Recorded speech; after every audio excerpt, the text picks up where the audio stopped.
Hello everyone, this is Chuck with On the Gold again. Otis, he's got a brand new coat today. So speaking of cold, about 2 weeks ago we had a super cold spell here, colder than I've seen in Montana, my experience. I think right here at the claim it got to negative 49. That is ambient temperature without the wind chill. At my house, which is 17 miles from here, I personally saw negative 43. When it gets that cold, you don't do anything except for feed the wood burning stove and that type of thing. And it breaks stuff. It breaks your door handles off in your car and in your house, and it's just very destructive. So we're past that. Today it's probably about it's probably about 37 degrees. That is above zero. And some of you guys are thinking, what in the world is he doing out there detecting when it's that cold? I live in Montana. You gotta do what you gotta do. And this is what I do. I detect. So I'm out here in the 36 and 37 degrees. It actually feels pretty nice. But what I've got today is this episode, I'm going to ask you guys a couple questions, and hopefully you guys can give me some comments in the comment section and answer a couple questions. But the question that I have is dealing with hot rocks. And this particular claim, there's a specific area over here, it's about the size of a football field, that I strongly believe is where the gold is actually coming from on this claim. And I think it's an old lode that has broken down thousands and thousands of years ago, and all that's left is the gold nuggets and the pieces of the host rock. And the problem is the gold, being as heavy as it is, has sunk down past the hot rocks, and it's created basically a hot rock blanket over the top of the layer that has the gold. And unless the piece of gold is pretty big in size, the hot rock layer hides the gold. And I'm talking about the type of hot rocks that you make a pass with your detector and you get 2 or 3 signals on every single pass. And the type of hot rocks that it is a mixture of hematite and magnetite. If you know anything about geology, you know that hematite and magnetite are often found together, sometimes even in the same host rock. So that's what we have here. And you guys know that I hunt with a GPX 6000, a monster, SDC 2300, 5000 has been up here for years, a White's GMT, can't think of anything else right off the top of my head, but in other words, it's been hunted a lot for 5 years. And I think that I've got pretty much all of the bigger nuggets found. What I have now is sub-gram nuggets that are just below the hot rocks. The hot rocks are in a layer of about 8 inches from the surface down to 8 inches, and the gold is 9, 10, 11, 12 inches, and sometimes a lot deeper. But what happens is that hot rock layer basically hides the gold. I'm looking for a detector that possibly can discriminate out a range of a type of mineral, such as the hematite and the magnetite. So the only signals that I get, the only targets I get, are gold. There's no trash here. The trash has been hunted out many years ago. So it would be just gold. I can tell you, my first question is in the form of, I'm thinking about purchasing a Equinox 800 or the new one, the Equinox 900. It does have a little bit of depth capability, but it also has a strong way of getting rid of a specific range of a mineral. So I'm asking you, what's your experience with the Equinox 800, 900? Will it do what I want it to do?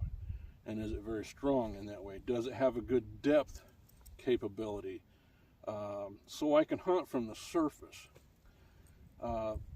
Right now what I'm doing is I'm doing a dig and detect operation where I dig and scrape off about that much of the surface and then detect underneath of it. I'm getting gold. Like I say, most of it is sub-gram nuggets. Every once in a while I'll get a gram, gram and a half nugget, but it's still there. I think that area up there has enough gold in it that it would pay for an Equinox detector probably 2 or 3 times. So what is your experience? Is the Equinox 800, 900 a good machine for this? Or is there another type of machine that will do the job? Leave me some comments. And while you're at it, tell me where you're from. You know, where are you in Australia? In Australia, I think you would call that a reef, if I'm not mistaken. But here, it's just called a broken down lode.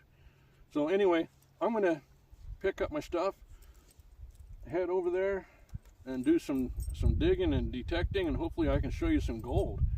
Not just the gold, but I'll give you some samples of what the hot rocks look like. So anyway, let's get out of here. All right, it looks like we might have us a target right here. I've found probably 8 or so hot rocks that I've dug up so far. This one sounds a little bit different. It's a little bit higher pitch, and that usually means it's gold.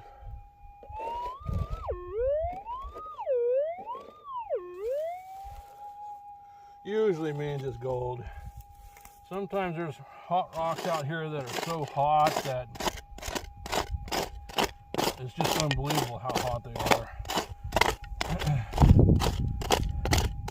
And as you can see, I've dug about this deep, about that deep, and the purpose of that is to get beyond the hot rock layer. There's so many hot rocks inside this layer here, and again, it's hematite and magnetite mixed together.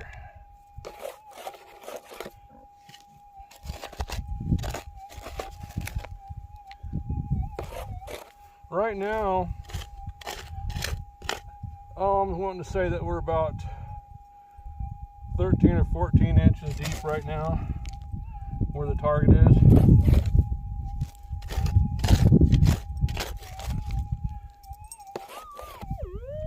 Well, there's something in the scoop.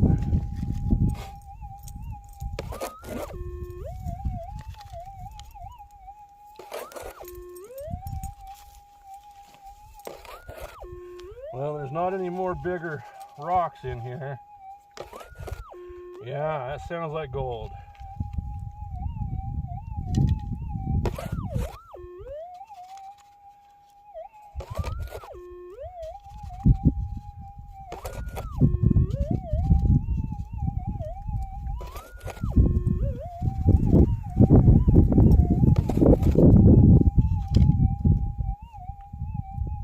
Yeah, it is gold.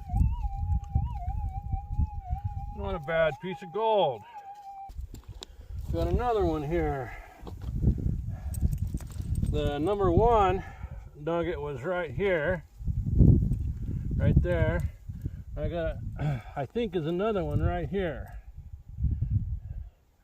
And if Otis will get out of the way, I'll get it dug up.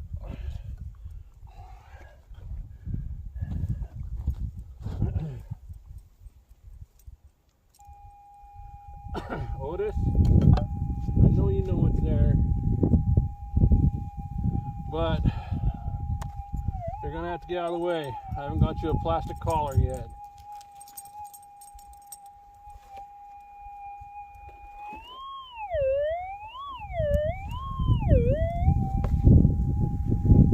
It still could be a hot rock, as always.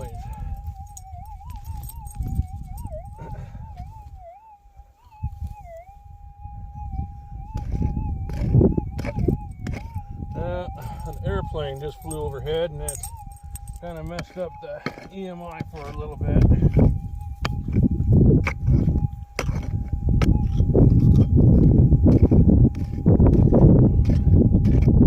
Got a pretty sizable rock down there.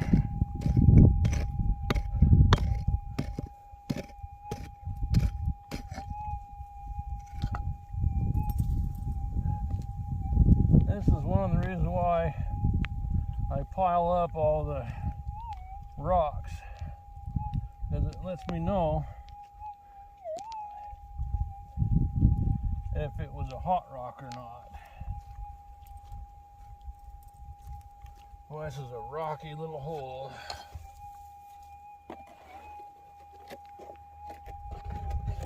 So far, so good.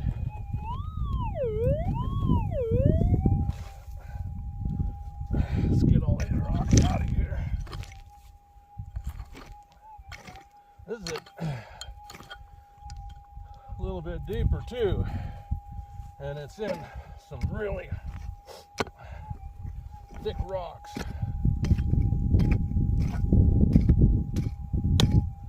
This is where I'm always worried that I'll scrape the nugget, scratch it, smash it, as I've done that before.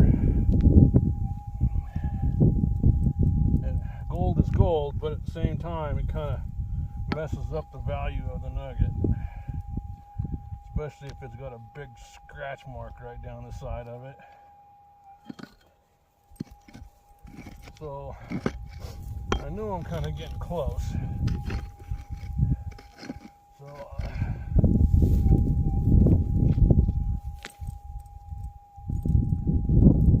Otis likes to inspect all the rocks that I take out.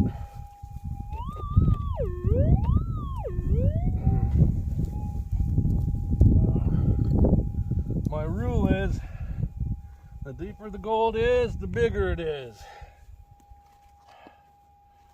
Every once in a while I get proven wrong, but for the most part, that's true.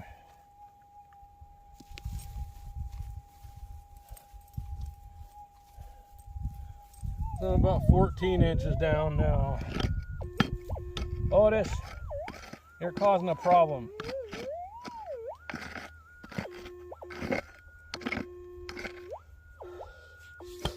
We're gonna have to get one of my viewers to find out where I can find a plastic dog collar and plastic tags and all that kind of stuff.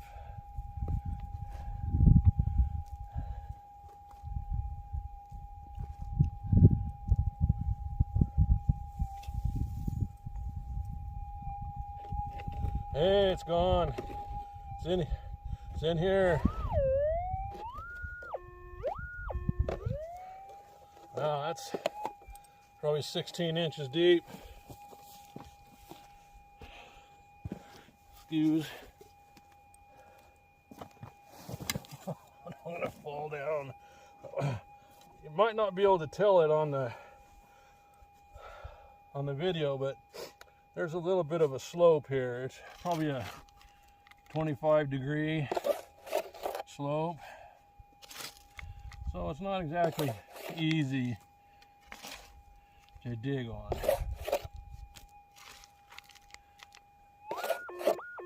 Yeah, good. Sounds like gold to me. And it's in my hand.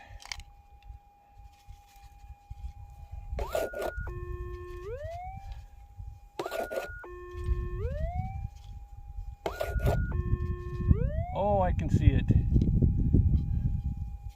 That's a little bit bigger. Yeah.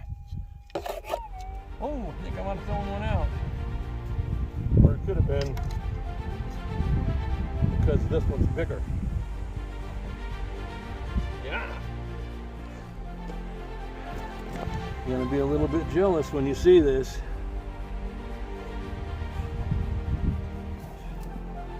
How about that? It's about a 1.4, 1.5. Maybe a little bit heavier. that doesn't really have a lot of crevices and holes in it. It's just a thick piece of gold. Yes, sir. See, this is another example. That thing escaped all those detectors for 5 years. And it's just because of that blanket of hot rocks over the top of it.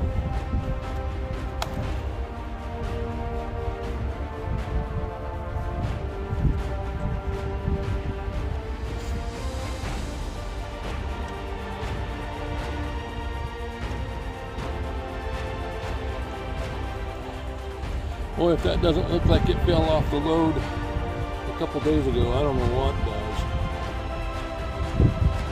It's got little tiny pieces of little granite, little pieces of quartz, and little pieces of magnetite on it. Cool. Next.